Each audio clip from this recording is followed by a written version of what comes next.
Hola, bienvenidos a Ingeniería Estructural.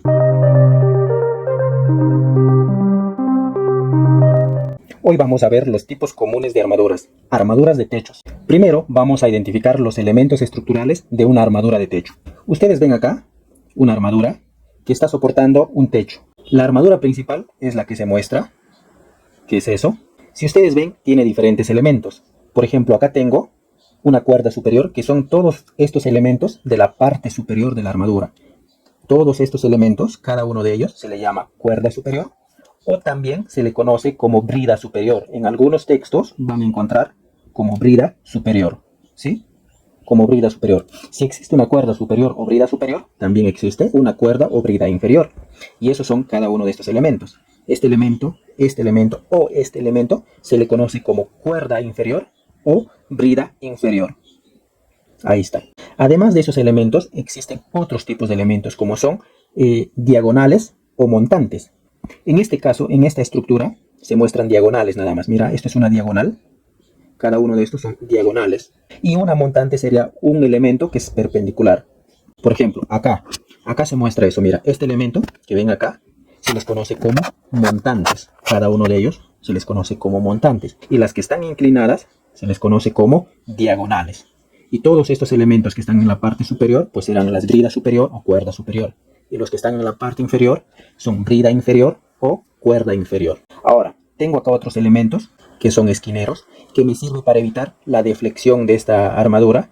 Además de ello, acá tengo otro elemento que es una plancha de empalme o placa de empalme. En muchos textos a este elemento se le conoce también como cartelas. Las cartelas pueden ser de diferente material, pueden ser de metal o de madera. Cuando hacemos estructuras o armaduras de madera, estos elementos por lo general se hacen también de madera, o para disminuir costos en los pernos se hace de metal, planchas de metal. Además, tengo por acá otro elemento. Estos elementos horizontales, ¿no?, que se le conoce como largueros. Estos elementos me sirven para soportar el techo. Estos elementos, como ustedes ven, tienen una forma de C, es un canal, ahí está, así ve, tiene una forma de C, en la cual esto va empernado abajo y va empernado arriba. O en muchos casos también va soldado. Acá le ponen un ángulo y lo sueldan. Acá un ángulo y va soldado. También existen este tipo de elementos que son largueros, que son en forma de Z. De esta forma lo hacen. Esta es otra forma también de elementos de largueros. Acá va empernado hacia abajo. Y sobre este elemento de largueros está el techo. Y el techo puede ser de ¿qué? De calamina, puede ser de teja, o también puede ser ese elemento del TR4, que es el aluzinc, ¿no es cierto?, de diferente tipo. Y esto es la luz que tenemos que salvar con esta armadura. Y esto se repite cada cierto espaciamiento, que se le conoce como bahía, ¿no? Cada cierto espaciamiento se repite. Por acá va a estar lo mismo así, y se va repitiendo cada cierto espaciamiento. Acá tenemos ya una estructura que se está construyendo, que es para un galpón, ¿no? Acá tengo diferentes tipos de elementos, mira, ahí está uno, y acá tengo otro, y esto está espaciado cada cierta distancia, que se le conoce como bahía, y tiene una luz. Esta luz será aproximadamente de unos 20 a 30 metros, dependiendo del diseño. Acá tenemos otro tipo de armaduras, mira, fíjate acá. Fíjate esta estructura. Esta armadura que ustedes ven acá, que todo esto es una armadura, se está apoyando en una columna. Acá tengo una columna. Esa columna puede ser de concreto armado o también puede ser una columna metálica, una tubular. Este elemento de armadura se está apoyando en esta columna, por lo tanto acá va a tener un apoyo, ya sea fijo o móvil. En un extremo será fijo y en el otro móvil, ¿no? Y como ya les he mencionado anteriormente, los elementos de esta armadura son los siguientes. Vamos a recordar. Todo este elemento es brida superior o cuerda superior. Cada uno de estos elementos son brida inferior o cuerda inferior. Estos elementos verticales se les conoce como montantes. Hay que tener en cuenta eso. Voy a escribirlo por acá, ¿ver? Estos elementos se les conoce como montante. Cada uno de estos, las verticales.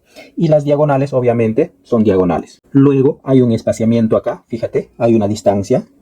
Y a esta distancia se le conoce como bahía. Ahí está. Esto puede ser cada 6 metros.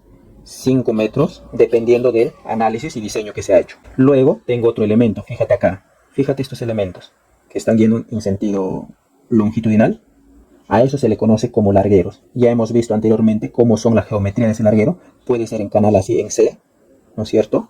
Puede ser en Z, así. O en muchos casos también lo ponen así, un tubular hueco. Puede ser de esa forma. Y sobre estos largueros, encima de eso ya va a ir el techo, ¿no es cierto? El techo puede ser de diferente material. Puede ser el TR4, el aluzinc, ¿no? Calamina, en zonas rurales le utilizan teja, pero ya la armadura ya no es metálico, sino puede ser de madera, ¿no es cierto? Entonces esto es una característica de un tipo de armadura que se está construyendo, que es para un galpón. Acá tenemos otro tipo de armadura, fíjate, mira este tipo de armadura, que ya es una armadura para sostener el techo de un estadio. Fíjate acá, esta geometría, esto es un tubular, es una estructura metálica de esta forma, pero de tubo hueco, ¿no? Hueco, de un tubo hueco. Y si te das cuenta, como hemos definido que es una armadura, están formados por triángulos. Todo esto está formado por triángulos. Si te das cuenta, acá viene un elemento tubular, por acá otro tubular y por acá otro elemento tubular. Y para unir todo eso, miren la base. Fíjate en la base. Fíjate acá. También está formado por triángulos. Así ve, triángulos en la base. Ahora, para unir estos dos elementos, también por triángulos. Si te das cuenta, así, como un tetraedro. Y estos cables que ustedes ven acá, estos cables, eso va a sostener el techo de este estadio. Está sosteniendo el techo de este estadio. Entonces, estas son algunas de las armaduras que podemos utilizar para techos. Y usted, estimado alumno, cuando ya termine este curso, que va a ser totalmente gratis, podrá analizar estáticamente todas estas armaduras, siempre y cuando es posible resolver con la estática. Pero podrá identificar qué elementos está sometido a tensión, ya sea de tracción o compresión, y predecir cómo es el comportamiento de esos elementos. Si ese elemento se podrá pandear o no se podrá pandear. Entonces, si te interesa saber más sobre el análisis de estructuras estáticamente determinadas, entonces este canal es para ti. Suscríbete y comparte para seguir subiendo más contenido. Nos estamos viendo en un siguiente video.